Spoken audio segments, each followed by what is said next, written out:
Hello నమస్తే, this is Swapnika Valmiki. Welcome to NTV. So present మనం మంచిర్యాలలో G Telugu mega event జరుగుతుంది. So ఈ మెగా ఈవెంట్లో రీసెంట్గానే ఒక లాంచింగ్, నేను ఇంతకుముందు చెప్పిన విధంగానే ఒక సీరియల్ లాంచ్ కూడా జరుగుతుందని చెప్పాను. అదే మా అన్నయ్య. దానికి సంబంధించి ఆల్రెడీ ఇక్కడ అన్నయ్య ఉన్నారు, తను గోకుల్. తనని అడిగి మరిన్ని విషయాలు తెలుసుకున్నాం. హాయ్ అండి. హాయ్. సో మీరు మీ చెల్లెలకి మాత్రమే అన్నయ్య, మాకు కాదు. సో ఇప్పుడు రీసెంట్గా మా అన్నయ్య అనౌన్స్ చేయబోతూ ఉన్నారు. సో ఎలా ఫీల్ అవుతున్నారు? సో చాలా ఎగ్జైటింగ్గా ఉంది.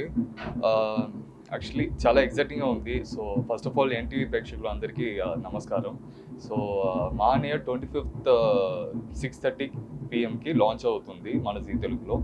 సో అందరూ తప్పకుండా చూడండి, చాలా బాగుంటుంది. అండ్ ఈ ప్రాజెక్ట్ నేను ఫస్ట్ టైం కంటెంట్ వినేటప్పుడు లైక్ చాలా ఇంట్రెస్టింగ్గా మంచిగా అనిపించింది. బికాస్ నాకు రియల్ లైఫ్లో చెల్లెలు ఎవరు లేదు.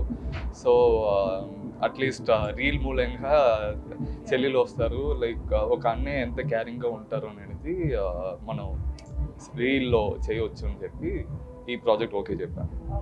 బట్ మనకు అన్నయ్య సినిమా చూసే ఉండింటారు, మెగాస్టార్ చిరంజీవిది. సో బ్లాక్ బస్టర్ హిట్ అయింది. సో ఈ స్క్రిప్ట్ మీకు వచ్చినప్పుడు మీరు ఆ థాట్లో ఉండినారా? సో మెగాస్టార్ లెవెల్లో ఇది కూడా బుల్లితెర మెగాస్టార్ అయిపోదామని ఆ థాట్లో అనుకున్నారా?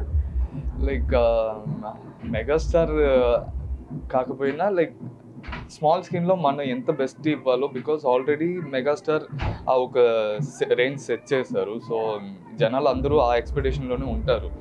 సో నేను ఆ రేంజ్ ఇవ్వకపోయినా నా వల్ల ఎంత బెస్ట్ అవుద్దో అది నేను డెఫినెట్గా జనాలకి నేను ఇస్తాను. సో మీరు బేసిక్లీ తెలుగు వల్ల లేకపోతే ఎలా సార్ మీ personal? I'm not Telugu person, Malayali, Chennai సెటిల్లో. అండ్ ఇక్కడికి వచ్చాక నేర్చుకున్నా తెలుగు. లేదు, ఇది థర్డ్ ప్రాజెక్ట్ తెలుగులో. సో అంటే జీ తెలుగుతో మీ ఎప్పటి నుంచి మీ ప్రయాణం నడుస్తుంది? సో మా అన్నయ్య వరకు వచ్చారు కదా, సో ఎలా జీ తెలుగు గురించి చెప్పమంటే ఏం చెప్తారు? సో ఫస్ట్ జీ తెలుగు నాకు రాధమ్మ కూతురు వచ్చింది. సో 2019లో రాధమ్మ కూతురు స్టార్ట్ అయింది. సో అప్పటి నుంచి లైక్ ఇప్పటిదాకా రాధమ్మ కూతురు జరుగుతూనే ఉంది. ఇట్స్ ఆల్మోస్ట్ 1400 ఎపిసోడ్ అయింది. సో ప్రేక్షకులు కూడా చాలా సపోర్ట్ చేశారు అండ్ వాళ్ళు యాక్సెప్ట్ చేశారు మమ్మల్ని. సో యాక్సెప్ట్ చేసే వల్లే 1400 ఎపిసోడ్ దాకా వచ్చింది. సో సేమ్ అలానే మా అన్నయ్య కూడా సపోర్ట్ చేయాలని కోరుకుంటున్నా. And thank you so much Zee Telugu. నన్ను లైక్ నాకు ఒక ప్రాజెక్ట్ ఉండగానే ఇంకొక ప్రాజెక్ట్ నాకు ఇచ్చారు. So I'm so grateful and thank you. అంటే ఇప్పుడు మా అన్నయ్య అన్నారు, ఓన్లీ ఈ స్టోరీ మొత్తం చెల్లెల మీదనే వెళ్తుందా లేకపోతే లవ్ ట్రాక్ కానీ ఇలాంటివి ఏమైనా ఉంటాయా? డెఫినెట్గా లవ్ ట్రాక్ కూడా ఉంటుంది. ఆబ్వియస్లీ హీరోయిన్ కూడా ఉన్నారు. సో డెఫినెట్గా నాకు ఒక ట్రాక్ ఉంది, తర్వాత చెల్లెల మీద కూడా. ఫస్ట్ మెయిన్ స్టోరీ బేస్ వచ్చి చెల్లెల మీద ఉంటుంది. లైక్ వాళ్ళకి ఎలా నేను ఇది చేయబోతున్నాను. సో చెల్లి అండ్ సైడ్ బై ట్రాక్ కూడా హీరోయిన్ కూడా ఉంటుంది, లవ్ ట్రాక్ కూడా ఉంటుంది. బట్ ఈ మా అన్నయ్య అనేది ఎప్పటి నుంచి మనము జీ తెలుగులో చూడొచ్చు? ఏ టైంకి వస్తుంది సార్ పర్టికులర్? సో మా అన్నయ్య 25th మార్చ్కి ఈవినింగ్ 6:30 PM మన జీ తెలుగులో వస్తుంది. సో ప్రేక్షకులు అందరూ చూడండి.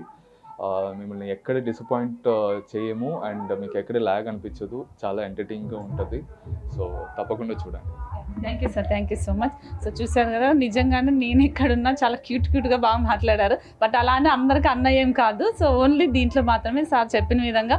సో మా అన్నయ్య అనేది డెఫినెట్లీ ఫ్యామిలీ ఓరియంటెడ్, అలాగే లవ్కి సంబంధించిన ఒక ట్రాక్ కూడా ఉంటుంది అన్నారు. కాబట్టి మార్చి 25th నుంచి జీ తెలుగులో ఈవినింగ్ 6:30కి వస్తుంది. కాబట్టి ప్రతి ఒక్కరు చూడండి. సో రాధమ్మ కూతుర్ని ఎలాగైతే ఆదరించారో డెఫినెట్లీ మా అన్నయ్య కూడా డెఫినెట్లీ మీరు అందరూ ఆదరిస్తారని కోరుకుంటున్నా. That's it. This is Swapnika Valmiki.